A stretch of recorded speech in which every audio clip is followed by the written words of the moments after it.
Ben, at the beginning, it's a personal question, but why you decide to embark in this adventure of paddle? Why? So I've had a career which has been very diverse, having worked in Formula One, motor racing, in tennis. I grew up as a racket sports guy, playing squash and tennis, so I always had that passion. Working in rugby, working in multiple sports in different markets.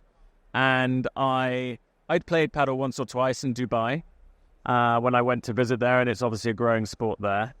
And then when I came back to the UK in 2022, I was back in the UK and I was doing some work for the LTA, the governing body for tennis, who run paddle there. And I just had an insight into the sport and I thought, this is going to grow very fast. I was meeting people setting up clubs and businesses. And I thought, I want to work in this sport. And the logical place for me to start was on the storytelling. So it was on the communications, the PR, the content.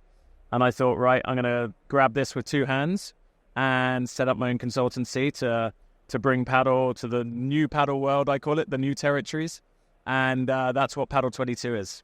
So explain me the situation, the current situation of paddle in US. I think it's about to go pop in the future or now. Hold on, because it's about to move. I got in early in terms of taking an interest in the US, a year and a half ago, and it was far behind what it is now even. This year, we've seen a real shift in the growth and the profile of the sport. People previously who I had to educate about paddle and others were talking about paddle too, and now sort of saying, oh, I see paddle in the New York Times or on television or wherever it may be. So it's growing in profile. We're seeing clubs being born in different states. So it's a huge country, the US, of course. And we're seeing a sort of chain reaction, the first club in New Jersey, the first club in Colorado, the first club in Virginia, all this year. So there's definitely been a marked shift this year. You also have these big paddle hotspots like in Florida, particularly in Miami, where there's bigger Hispanic population, a bigger heritage to paddle. So there's different pockets, and New York has a growing kind of paddle scene. So does Texas and now California. So there's different parts, and then there's in the middle, in the many states in the middle, there's clubs being set up for the first time. So look, it's happening. There's a pro paddle league now. There's venture capital companies focused on investing in paddle. When you see these people and these companies get involved, you think, yes, this is a trend that's here for the long term. For example, we saw Eva Longoria, in the Hexagon Cup last February.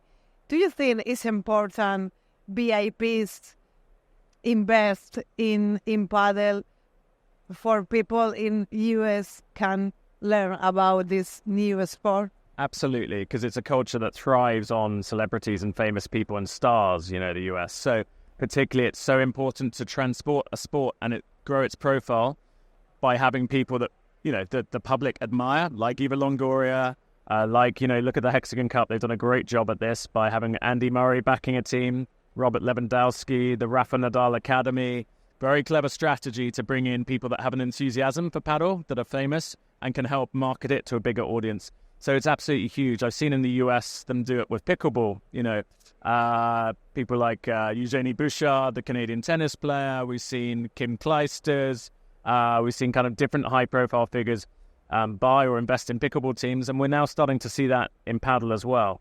And I think it's big. You take examples of, whenever you see David Beckham play paddle or Cristiano Ronaldo, it's all in the news. So it's simple things like this that help my job get better, but more importantly, help paddle become more celebrated.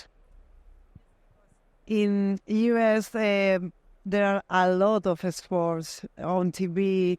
And it's very difficult, no? It's a really challenge. One more sport with glass, I think, administrative. Absolutely. I think someone explained to me last night, they said, we're working in new markets, and then there's America.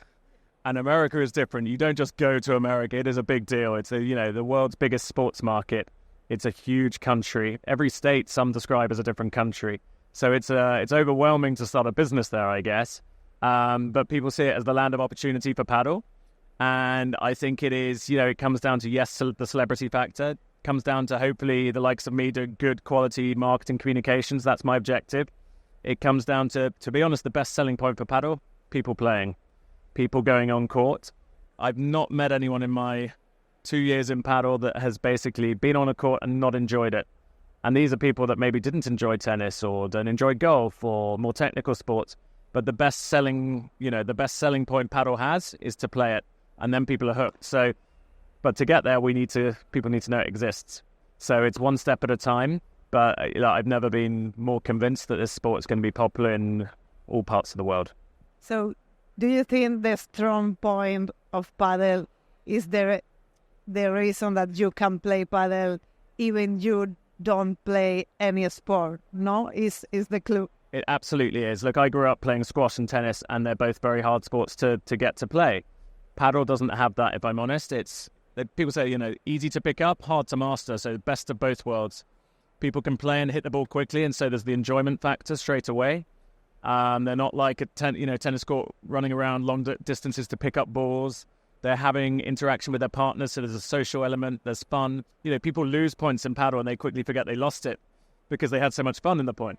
So you can't say that about other sports. And look, but it takes a long time to get to a really competent level. So it keeps you in for a long lifetime, I suppose. So that's the biggest selling point, I feel, is that the social element and the fact that anyone can play. Yeah.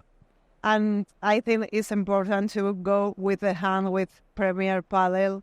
No, is another point. Absolutely. I think there's two big things happening internationally right now. There's the Hexagon Cup and there's Premier Padel, and I'm glad things are crystallizing. And we have now one global tour and we have one great international team competition like the Hexagon Cup, and I think it's good for the sport. Alongside the participation aspect of paddle, which is what most people are probably talking about, is the professional side. And when you come from a country like England or the US, you don't yet know these players, the Spanish and Argentinian players who are at the very top. That's going to take time to get them famous. It's going to take commercial sponsorships. It's going to take television, getting paddle across in the mainstream media, also via YouTube and digital media. So there's a number of things that have to happen to make the professional players sort of celebrated in these new countries. But the likes of having Premier and Hexagon, that's absolutely the objective. So it's a difficult challenge, but paddle can be the future, maybe. It's a difficult challenge, a long-term game, this. But it's got good people involved in it. There's a good collaborativeness in this industry. There's so much going for this sport. People, particularly after the global pandemic, want to socialize, want to exercise, want to meet people, and this is the perfect way of doing that in a healthy, well-being based environment. So it's the future is hugely bright. Good luck, and thank you very much, then. Thank you.